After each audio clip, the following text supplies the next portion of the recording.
All right, welcome to another A to B to the point cash flow video.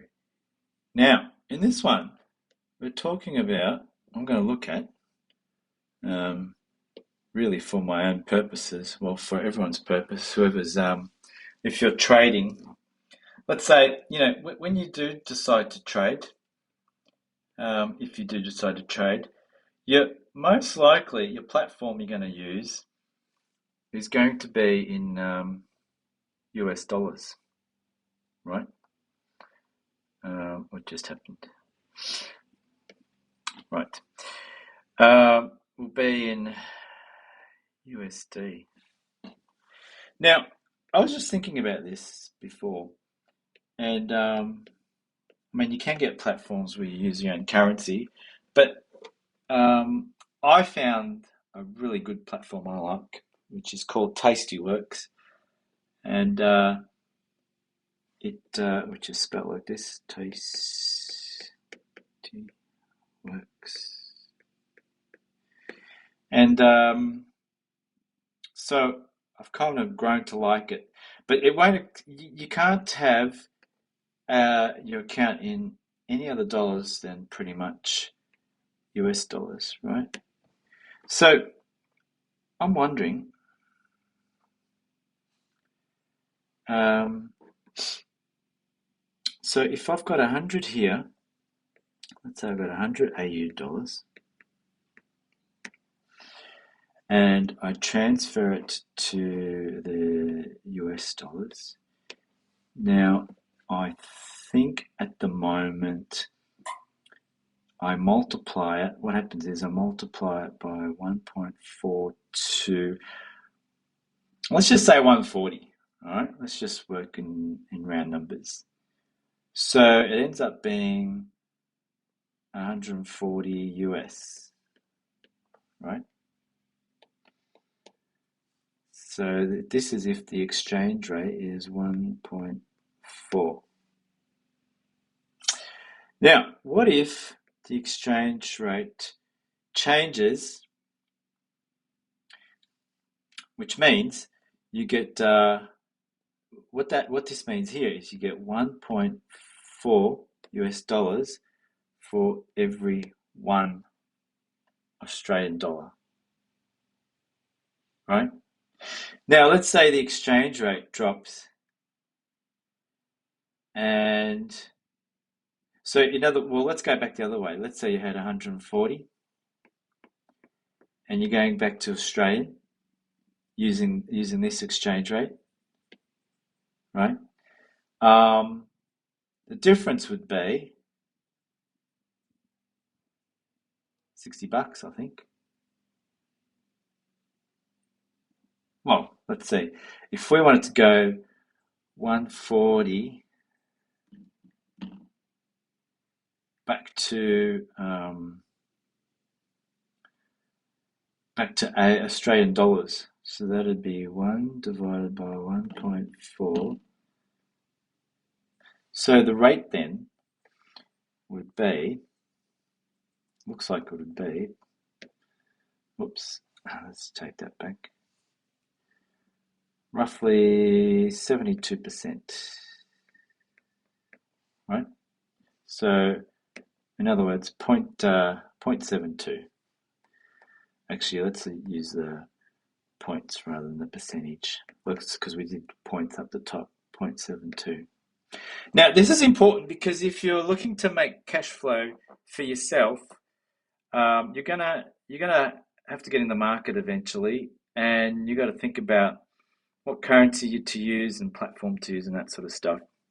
So I'm just saying, if it makes a big deal using US currency, or whether you should find a platform in your own currency. The problem is that I think it's only interactive brokers really that will go international, and you can use that. But I've tried the platform, interactive brokers. It's just ugly. I find it ugly, cumbersome. There's just so much. I mean, if you're new, it'd be new is overwhelming. Period. Just to be new, but new and interactive brokers, I reckon, is doubly overwhelming. It's just over the top. So what we're looking at, is there a problem? moving to US dollars, right? So let's say the rate is going back, it's the same, 0.72, right? So 140 multiplied by 0.72, yeah, equals 100.8, so roughly 100, right? So what if the Australian exchange rate changes to zero point 0.6 and I had 140, let's say, so 140, and I'm moving my dollars back to Australia now, times 0.6. That means I only get 84 Australian. Do you see what I mean? This is my concern. What about when I want to move money back and the Australian dollar goes down? I get less back. So, what about if it was, let's say the rate went the other way. So we'd said 0.7 before. Let's say the rate was 0.9 going back to Australia, right? And you got US dollars and you got 140.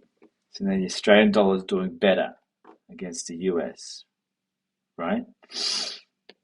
Then 140 times 0.9. Then I would get back more than I started with, you see, 126. I only started with 100. So my thoughts are, what do I need to look out for in the exchange rate? Because you can hedge, right? This is the way I'm thinking to protect myself, is hedge. What's hedge? Well, if you had a house and you wanted to, back in the old days, if you had a fort, like a castle, it'd be really expensive to build a fence. So some people used to grow hedges. The big, tall, grassy trees. You can grow them like 6 meters wide and 3 meters tall or something, and they've got little spiky thorns on them. So if you wanted to attack this house, you'd have to get through this 6 meters of hedge, and it'd hurt you. It was a good way to, because even a wall's not going to keep people away forever, because people can jump over, use ladders and that sort of stuff. And the same thing with hedge. It's just supposed to slow you down. So if you're in here and you're getting attacked, at least they've got to work out how to get through that hedge. At least you've got time to shoot them down or throw an arrow at them. So hedge is to protect. So if I wanted to protect my money in the US, I'd firstly have to I'd have to know one thing. At what rate did I move actually, no, I wouldn't need to know that. No, I'd have to know one thing. I'd have to take the full amount that I have in the US. Let's say it's $1,000. And I'd have to work out the rate, what rate would bring back my $1,000 at an equal amount to what I put in. What is the rate? Let's say the rate was 0.7, and that was the rate. Well, if I watch the Australian currency, and then so that'd be the first step here. Know what is the base. I guess what I'm talking about. You'd have to work out what your baseline rate is.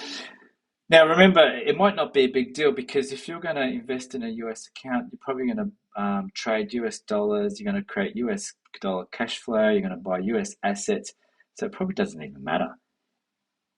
The only time it really matters is just say you're pulling in a small portion every month to pay for your bills, because you're out of the rat race and you're using that to generate cash flow. Then you might be concerned about that. But still, you're only pulling in a small portion of your investment. So you'd work out your baseline rate, which is 0.7. Two, you'd you'd maybe set an alert.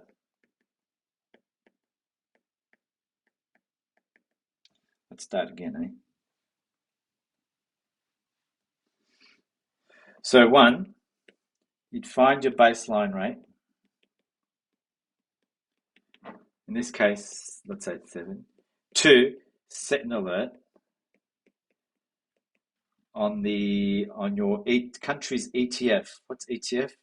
It's an exchange traded fund. So there'll be a currency fund on the exchange traded for your currency. Now, on mine,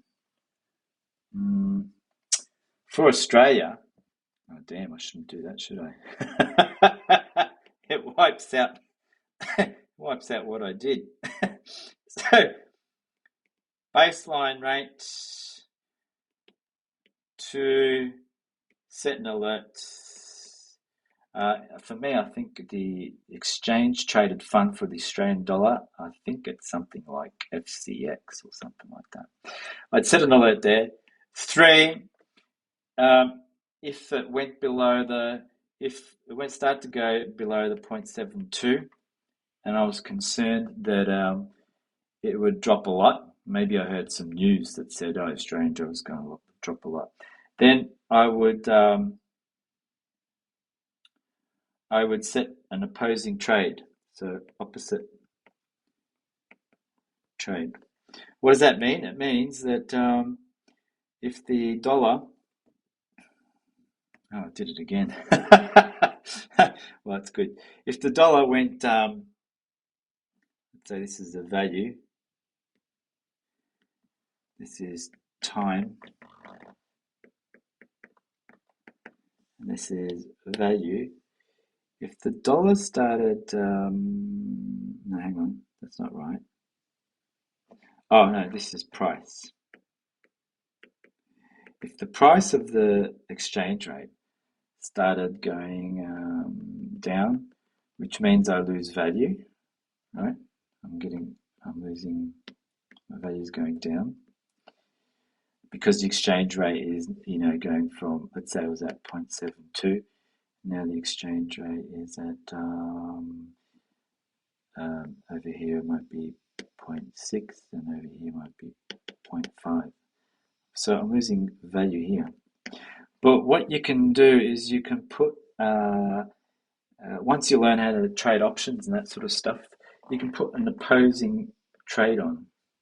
And what it means when the value goes down, when the exchange rate goes down, your value actually goes up. So you counteract it. So this is what's happened to the Australian dollar. But if you put an opposing trade, you can counteract it. And you can counteract it so you actually gain, or you can counteract it just so you stay level, you see. So, conclusion, I don't think you need to worry about the rates because why is that? Because you're dealing most of your trades. Where is the market hot? It's hot in the US. What will you get in the US that you might not get in other countries? Liquidity. What does that mean? It means you can sell and buy your insurances or your options much more easily and quickly, and thus your returns um, can be better. And being liquid, you won't get stuck in it. You shouldn't be getting stuck in a deal, especially if you operate in the big exchanges with the big funds, and you'll be just a little fish trading. So there you go. That's because, and another reason why I did this video is because sometimes people might think that you need to trade for the currency. You might need to trade forex. What's forex? It's foreign exchange. That's where you trade currencies. Now, this is risky. You can earn a lot of money, but you can lose a lot of money. And you need special permissions and accesses to do this usually in trading accounts. But just realize when you trade in the US and you're actually from another currency, there will be and look for your currency's ETF, exchange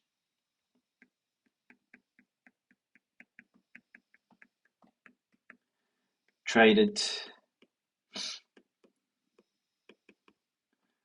fund.